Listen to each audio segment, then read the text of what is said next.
Hi hello అందరికీ welcome to my channel మనితతో ముచ్చట్లు.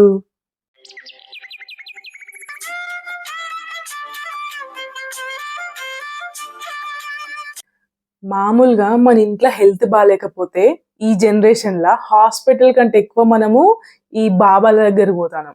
అసలు ఎందుకు పోతానం? మన క్యూర్ అక్కడ అయితదా? హాస్పిటల్‌లో అయితది. అది అందరికీ తెలుసు. ఆ దొంగ బాబాల చేతిలో మోసపోతానం లాస్ట్‌కి. అట్లా పుట్టుకొచ్చిందే ఈ అఘోరి మాత. ఇదో పెద్ద న్యూస్ అసలు. ఎక్కడ సోషల్ మీడియాలో చూసినా ఈ న్యూసే హల్చల్ అయితాంది. ఇప్పుడు మీ ముందుకి అసలు ఈ అఘోరి మాత ఎవరు? ఆమె బాల్యం నుంచెల్లి ఇప్పుడు రీసెంట్‌గా పెళ్లి కూడా చేసుకున్నది కదా! అక్కడి వరకి చెప్దామని వచ్చిన. ఆ తర్వాత డిసైడ్ అయిదాం ఈమె అఘోరి మాతనా అసలు ఏంటి అనేది. మీకు ఈ అఘోరి మాత మొత్తం లైఫ్ స్టోరీ 3 పార్ట్స్ లెక్క డివైడ్ చేస్తా. ఫస్ట్ పార్ట్ వచ్చేసి అఘోరి అలియాస్ శ్రీనివాస్ బాల్యం. ఈ లేడీ అఘోరి పేరు శ్రీనివాస్. ఈయనే తెలంగాణలోని మంచిర్యాలలో నన్నెల మండలంలో దళితవాడలో పుట్టాడు. కుశనపల్లి గ్రామానికి చెందిన చిన్నయ్య చిన్నక్క అనే ఇద్దరికి 5గురు సంతానం. 4 కొడుకులు, 1 కుమార్తె. దాంట్లో 3వ వాడే ఈ శ్రీనివాస్. ఈ శ్రీనివాస్ 7 సంవత్సరాల వయసున్నప్పుడు ఇంట్లో ఎవరికి చెప్పకుండా ఎక్కడికో అయితే వెళ్ళిండు. మళ్ళీ 20 సంవత్సరాల తర్వాత అఘోరిగా మారి తల్లిదండ్రుల దగ్గరికి ఆశీర్వాదం కోసం అయితే వచ్చిండు ఈ అఘోరి. తల్లిదండ్రులు షాక్ అయ్యి ఏంటిది అని అడగడంతో నేను ధర్మం కోసం పోరాడతా ఇది అది అని చెప్పి వాళ్ళని మాయ చేసిండు ఈ అఘోరి. అలా వెళ్ళిన శ్రీనివాస్ తిరిగి 20 సంవత్సరాల తర్వాత ఒక అఘోరి మాత లెక్క వచ్చి అసలు ఆ టాపిక్ అనేది చాలా హాట్ టాపిక్ గా మారింది. అది మీకు కూడా తెలుసు. ఈ న్యూస్ వాళ్ళు కూడా చాలా హల్చల్ చేసిండు. అలా అఘోరి మాత లెక్క ఎందుకు మారిండు ఏంటి అనేది అయితే తెలీదు. ఏమన్నంటే సనాతన ధర్మాన్ని కాపాడుతా ఇది అది అనేసి అయితే చెప్తుంది ఆమె. పార్ట్ 1 అయిపోయింది కదా. పార్ట్ 2 ఏంటంటే అఘోరి మాతగా మారిన తర్వాత అసలు ఏం జరిగింది.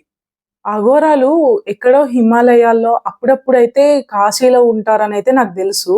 కానీ ఇప్పుడు కొత్తగా పుట్టుకొచ్చిందే ఈ అఘోరి మాత. నాకు అఘోరాలు ఉంటారని అయితే తెలుసు కానీ అఘోరి మాత కూడా ఉంటుందని అయితే ఫస్ట్ టైం వింటాను నేను.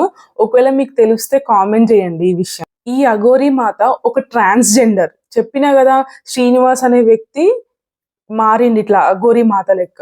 ఒక దళిత కుటుంబంలో నుంచి వచ్చిన ఈ అఘోరి మాతకి కారు, ఫోన్, ఐఫోన్ ఇవన్నీ అసలు ఒక లగ్జరియస్ లైఫ్ అయితే లీడ్ చేస్తాంది ఆమె. ఒకప్పటి శ్రీనివాస్ లెక్క కాకుండా ఒక వేరే అఘోరి మాత, చాలా లగ్జరియస్ అఘోరి మాత ఇప్పుడు ఈమె 20 సంవత్సరాలు ఎక్కడికి వెళ్ళింది కదా. ఆమె గురువు ఎవరో తెలీదు, ఆమె మనకి హిస్టరీ అయితే తెలీదు. ఈ అఘోరి మాత ఒక విచిత్ర వేషధారణతో అయితే మనల్ని అందరినీ కన్ఫ్యూజ్ చేసింది. స్టార్టింగ్ లో ఈమె వచ్చినప్పుడు ఈ శ్రీనివాస్ మీరేనా అంటే ఒప్పుకోలేదు. చాలా ఇంటర్వ్యూస్ చేసి వాళ్ళ తల్లిదండ్రులు ఎవరో అయితే కనుక్కున్నారు. అప్పుడు ఒప్పుకున్న తర్వాత జనాలు చాలా అయితే ఆపోజ్ చేశారు ఆమెని. చేస్తే ఆమె పరారైపోయింది. మరి ఎక్కడికి పోయిందో మనకు కూడా తెలియదు. అసలు అఘోరీలు జనాలలోనే తిరగరు. ఈమె అఘోరి నాగసాధు అని పేరు పెట్టుకొని జనాలలో ఒక వికృత రూపంలో ధరించి తిరగడం అయితే స్టార్ట్ చేసింది. ఎవరన్నా ఏమైనా ప్రశ్నిస్తే వాళ్ళని శాపనార్థాలు పెట్టడం ఇవన్నీ చేసింది. కానీ ఈమె సనాతన ధర్మం అనే ముసుగులో గుళ్ళు గోపురాలు ఆఖరికి శ్మశానంలో కూడా తిరగడం స్టార్ట్ చేసింది. టీవీ ఛానల్స్ కి కూడా ఇంటర్వ్యూస్ ఇచ్చింది ఒకప్పుడు. ఇప్పుడు కూడా ప్రజెంట్ అదే అవుతుంది. నాకు తెలిసి అఘోరీలకు దేని మీద ఆసక్తి ఉండదు. శివస్మరణ మాత్రమే చేసుకుంటూ బతుకుతారు వాళ్ళు. కానీ ఈమె మాత్రం లిప్స్టిక్ వేసుకొని చాలా లగ్జరియస్ లైఫ్ అయితే లీడ్ చేస్తుంది. అదేంటి అని అడిగితే చాలా వల్గర్ గా తిట్టేది. జనాలు ఫస్ట్ ఈమె బయట తిరిగేటప్పుడు చాలా భయపడి పోలీస్ వాళ్ళని సెక్యూరిటీ కోసం అడిగితే వాళ్ళని కూడా ఘోరంగా తిట్టేది. శాపనార్థాలు పెట్టేది డైరెక్ట్. అసలు అఘోరాలకైతే అసలు నాకు తెలిసి కోపం అనేది రాదు. ఎందుకంటే వాళ్ళు చాలా మెడిటేషన్ చేస్తారు కాబట్టి. బట్ ఈమె అఘోరి మాత చాలా డిఫరెంట్ ఉంది. ఆమె చేష్టలు ఎవ్వరికి నచ్చకపోవడంతో ప్రజలు క్వశ్చన్ చేసిళ్ళు. ఆ క్వశ్చన్స్ కి ఆన్సర్ లేక ఆమె మళ్ళీ నేను హిమాలయాస్కి వెళ్ళిపోతా అని అయితే పోయింది. ఏమనుకుంటా పోయింది, నేను సనాతన ధర్మాన్ని ఆచరిద్దాము, స్ప్రెడ్ చేద్దాము, రక్షిద్దాము అని చెప్పి ఇవన్నీ చేసింది కదా, ఆమె దగ్గరికి ఆన్సర్ లేదు. మళ్ళీ నా గురు దగ్గరికి పోయి ఆన్సర్లతో వస్తా అనేసి అయితే పరారైంది. ఎక్కడికి పోయిందని మనకు తెలియదు. ఇప్పుడు పార్ట్ 3, అఘోరి వర్షిని పెళ్లి. ఫస్ట్ శ్రీనివాస్ లాగా, దాని తర్వాత ట్రాన్స్జెండర్ లాగా, ఇప్పుడేమో అమ్మాయిని పెళ్లి చేసుకున్నాడు మళ్ళీ. అసలు ఇదంతా ఆలోచిస్తే దీని వెనకాల చాలా పెద్ద కథ ఉన్నట్టయితే నాకు అనిపించింది. ఒక్కొక్కటైతే ఇప్పుడు చూద్దాం మనం. మళ్ళీ తిరిగి వచ్చిన అఘోరి, ఈసారి సెన్సేషనల్ కొత్త టాపిక్, పెళ్లి. ఆ పెళ్లిలో బలైందే ఈ శ్రీవర్షిని. తను ఒక బీటెక్ విద్యార్థి.